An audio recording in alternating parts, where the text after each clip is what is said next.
Mesti saya tutup. Nah, kalau menurut saya ini jadi politis.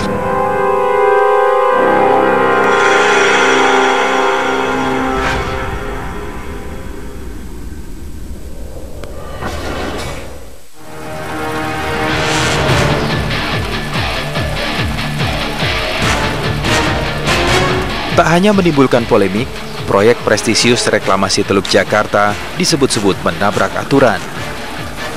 Ada adu konstitusi di balik proyek reklamasi.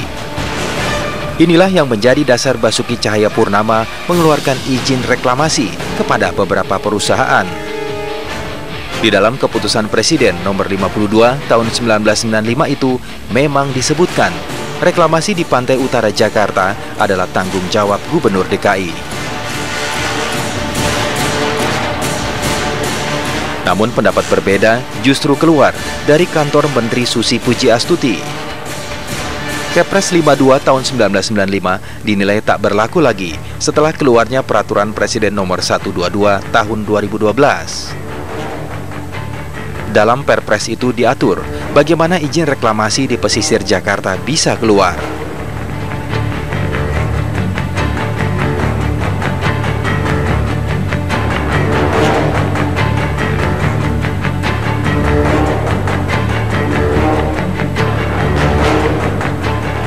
Bagi Kementerian Kelautan dan Perikanan atau KKP, Teluk Jakarta adalah wilayah strategis nasional yang menjadi wewenangnya. Izin reklamasi 17 pulau buatan pun harus keluar dari KKP. Makanya saya bilang, saya nggak tahu kalau itu dianggap menjadi aturan, bukan kasih izin baru kan. Itu kan melanjutkan yang 17. Foke juga keluarin izin. Itu sudah ada. Tiba-tiba Menteri Kelautan yang lama keluarkan PP tahun 2014. Kita udah pernah koordinasi dengan mereka bahwa untuk yang lama ini ya tetap terus dengan Kepres. Makanya saya nggak tahu nanti hasil seperti apa. Di mata Koalisi Rakyat untuk Keadilan Perikanan, proyek reklamasi ala Gubernur DKI dinilai terlalu dini. Ahok mengeluarkan izin reklamasi terhadap 5 perusahaan saat peraturan daerah yang mengatur zonasi di Teluk Jakarta belum diputuskan oleh DPRD DKI Jakarta. Pemprov DKI pun disebut belum melakukan konsultasi publik bersama masyarakat nelayan di pesisir. Pemprov itu tidak pernah namanya ada sosialisasi untuk nelayan. Tapi kalau mengenai sosialisasi untuk para yang tidak kena dampak yang bukan nelayan, itu selalu ada, itu pun secara diam-diam. Nah, pembuatan AMDAL aja dia itu nipu kok. Proses persyaratan membuat AMDAL itu nipu. Jadi tokoh masyarakat dan RW itu dihadirkan dengan undangan silaturahmi. Padahal itu, nah di situ daftar hadir itu bukan ditulis, ya kan, dikosongkan. Nah itu dituliskan persyaratan daftar izin AMDAL. Itu izin udah pernah dikeluarkan dari zaman Pak Foke di Kepres. Untuk Perda tentang zonasi tahu? Ya, kalau Perda belum keluar ada Pergub. Gitu loh. Jadi kalau Perda belum keluar ya Pergub. Anda tidak mungkin membatalkan orang yang mau nyambung izin kan? Kecuali Anda keluarkan izin baru, ya nggak bisa. Reklamasi kenapa sih harus diatur? Karena tanah Jakarta sama tanah air sama istana udah jauh jomplang. Kalau nggak dibenahi sistemnya, ini akan terjadi sesuatu. Kebetulan juga di zonasi pesisir itu banyak sekali pinggiran-pinggirannya itu juga harus diatur yang baik gitu aja. Nggak ada masalah apa-apa kok itu. Para penggiat lingkungan pun menduga sejak awal Ahok memang memiliki semangat reklamasi di Teluk Jakarta. Hal itu sudah terlihat sejak Ahok mengajukan rancangan peraturan daerah yang mengatur zonasi wilayah pesisir ibu kota ke DPRD. Rancangan perda itu baru dikirim ke DPRD DKI setelah Ahok mengeluarkan izin reklamasi terhadap 4 perusahaan. Pemerintah provinsi dimandatkan untuk menyusun rencana zonasi pengelolaan wilayah pesisir dan pulau-pulau kecilnya. Nah, sampai hari ini rancangan peraturan daerah ini belum ada. Perdanya belum disahkan, masih berproses, sayangnya kemudian tidak melibatkan masyarakat. Di sisi lain, proyek reklamasi terus berjalan.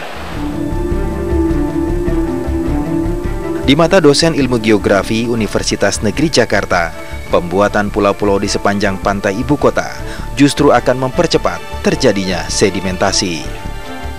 dengan adanya 13 sungai yang semua bermuara di Teluk Jakarta, ini kan pada muaranya itu pasti akan ada sedimentasi dari material yang dibawa oleh sungai, Mbak.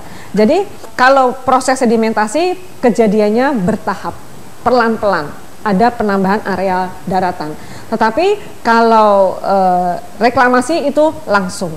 Nah, yang terjadi di Teluk Jakarta biasanya sedimentasi, kemudian ada terjadi abrasi, artinya ada efek dari gelombang pasang surut atau gelombang dari arah laut. Kau batalin, ada nggak nyebutin kepres yang lama dibatalin? Saya juga seneng kalau semua pulau dibatalin. Kenapa? Saya mau lelang. Saya juga seneng. Kalau bisa dibatalin, saya seneng.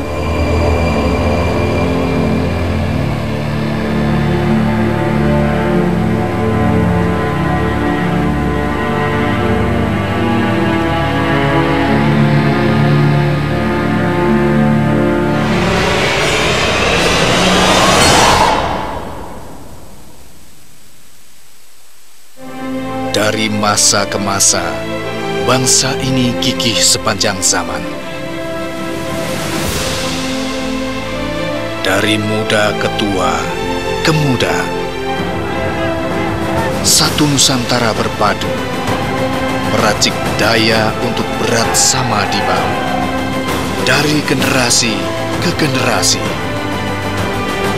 kita selalu berdiri pada keaslian, kaya karena selalu mengejar satu kesempurnaan. Inilah jiwa Indonesia, jiwa yang menciptakan mahakarya. Ji Sam Su.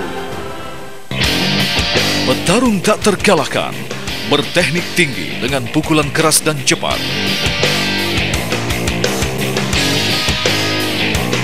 Ditantang petinju Amerika yang dibesarkan oleh kerasnya kehidupan jalanan. Terence Crawford versus Hank Lundy, Minggu 28 Februari dalam Live World Boxing di TV One. Memang beda. Dari masa ke masa, bangsa ini gigih sepanjang zaman. Dari generasi ke generasi, kita selalu berdiri pada keaslian. Kaya karena selalu mengejar satu kesempurnaan. Inilah jiwa Indonesia, jiwa yang menciptakan mahakarya. Ji Sam Su. Ikuti audisi One Pride Mixed Martial Art.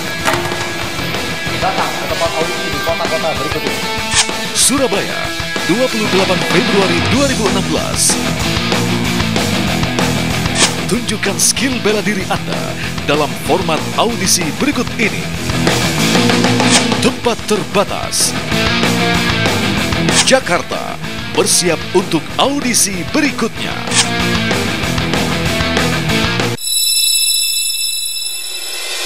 Sukses bukanlah akhir. Sukses adalah awal untuk memberi lebih. Diplomat, arti sebuah kesuksesan. Setiap zaman selalu ada perubahan. Setiap zaman mewarisi kebudayaan. Inilah sebuah jejak dalam dunia peradaban. Di tanah di selatan benua Eropa inilah, selama 8 abad, kerajaan Islam pernah berkuasa. Saksikan warisan dunia. TV One memang beda.